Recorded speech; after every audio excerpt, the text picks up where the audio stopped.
Good morning और respected chef दिल से फूडी अहमदनगर के फूडी आप सभी को आपकी फ्रेंड एसके स्टाइल का प्यार भरा नमस्कार। और नवरात्रे चालू हैं और आप सभी को नवरात्रे की हार्दिक शुभेच्छा। आप सभी पे सभी देवियां अपनी कृपा बनाए रखें। ऐसे तो मंदिर में किसी देवी को ढूंढने की ज़रूरत ही नहीं है, क्योंकि जो घर में रहती है वो ही एक देवी है, वो ही देवियों का रूप है। फिर उसके लिए मंदिर में क्यों जाके उसको ढूंढना। फिर चाहे माँ हो, बेटी हो, बीवी हो, बहन हो, ये सब क्या है, ये देवियाँ हैं। सिर्फ आपका एक नज़रिया काफ़ी है उसको वैसा रूप देने के लिए, वो सम्मान देने के लिए। मंदिरों में पूजा तो बाद में करनी चाहिए, पहले जो घर में रहता है उनकी आप पूजा ना भी करें, कम से कम उन्हें उतनी रिस्पेक्ट दे दें तो भी आपकी सही मायनों में नवरात्रि पूजा होगी। ओके फ्रेंड्स, तो चलिए आज की इसी थॉट के साथ शुरू करते हैं एक प्यारी सी कहानी। तो कहते हैं कि जो इंसान होता है वो सिर्फ और सिर्फ प्रेजेंटेशन देखता है, इंटेंशन नहीं देखता है। और जो ऊपर वाला होता है वो आपकी इंटेंशन देखता है, प्रेजेंटेशन नहीं देखता है। तो आज की कहानी शुरू करने के लिए आपको राजा के महल लेकर चलती हूँ। एक राजा का महल था। राजा बहुत ही दयालु था, वो अपनी प्रजा से बहुत प्यार करता था। मतलब हमेशा उनके लिए कुछ ना कुछ नए नए आइडियाज़ वो सोचता ही रहता था। एक बार उसको ख्याल आया कि मेरे राज्य में इतना सब कुछ है मेरे राज्य में, मैं क्यों ना अपनी प्रजा को थोड़ा थोड़ा देता जाऊँ। तो उसको लगा अगर मैं अपने हाथ से जाके दूंगा तो किसी को ये ना लगे कि मुझे कम दिया, उसको ज़्यादा दिया। उसने ये सोच के एक ऐलान किया कि कल सवेरे 8 बजे मेरे महल का दरवाज़ा खोला जाएगा, पूरी प्रजा आनी चाहिए और पूरी प्रजा को जो चाहिए उस पे हाथ रखे, वो चीज़ उसकी। ये सुन के प्रजा बहुत ही खुश होने लगी, बहुत ही खुश नाचने लगी। और वो रात राजा बड़ा खुश था कि चलो अच्छा है, कम से कम मेरे जीते जी मैं उनको अपने हाथ से देता जाऊंगा। जो इस पर भी वो हाथ रखेंगे, उसने अपनी रानी अपने महल वालों को बता दिया कि कल ऐसा ऐसा है, कल जो भी प्रजा जिस पे हाथ रखेगी वो सामान उसका। पर जो प्रजा थी वो रात भर ये सोचकर सो ना पाई, क्योंकि किसी को लगा हम घोड़े पे हाथ रखेंगे, क्योंकि मुझे घोड़ों का बड़ा शौक है। किसी ने सोचा कि हम राजा के कपड़ों पे हाथ रखेंगे, क्योंकि उनके आलीशान कपड़े हैं। किसी को लगा जहाँ राजा विश्राम करता है हम वो पलंग उठाएंगे, क्योंकि वो पलंग एक नंबर है। किसी को लगा जो उसकी बीवी यानी रानी गहने पहनती है हम उस पर हाथ लगाएंगे तो वो गहने हमारे हो गए। जिसके गहने हो गए यानी उसको अब दुख कभी आएगा नहीं। ये सोच उनकी थी, मेरी नहीं है, सोच उनकी है जो कहानी में है किरदार। तो ऐसे करके प्रजा यही सब सोचती रही और इस चक्कर में उसको नींद नहीं आई।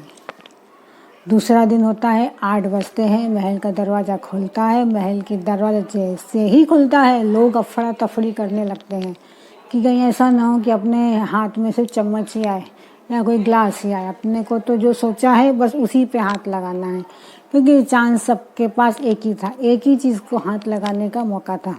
इस चक्कर में अफरा तफरी, भागम भाग। तो किसी ने घोड़े पे हाथ लगाया, किसी ने राजा के कपड़ों पे हाथ लगाया, किसी ने राजा की अलमारी पे हाथ लगाया। मतलब हाथ लगाते जाओ और वो चीज़ आपकी हो गई।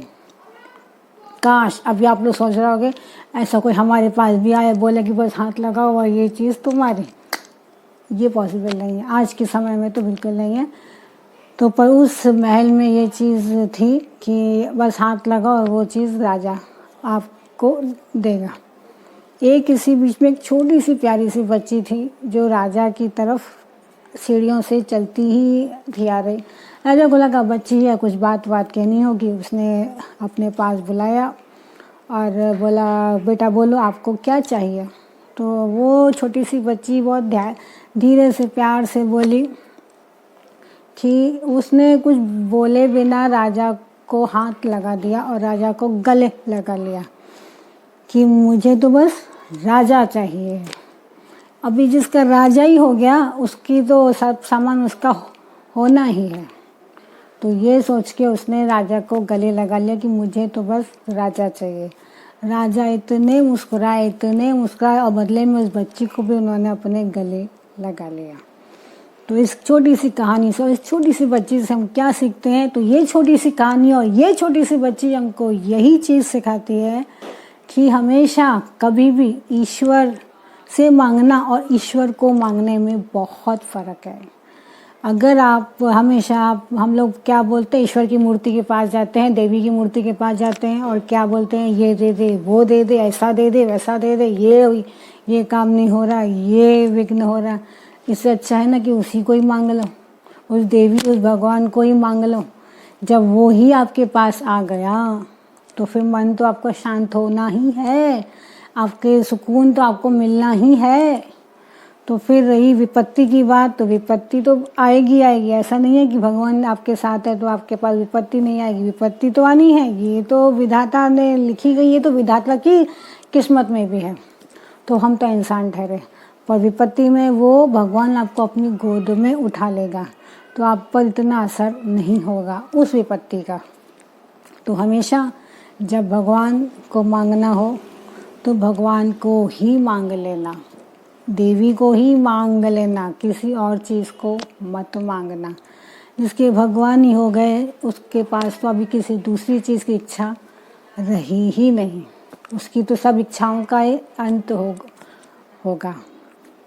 तो चलिए, उम्मीद रखते हैं कि हर कहानी की तरह आपको ये कहानी भी बहुत पसंद आई होगी। अपने विचार मुझे बताते रहें।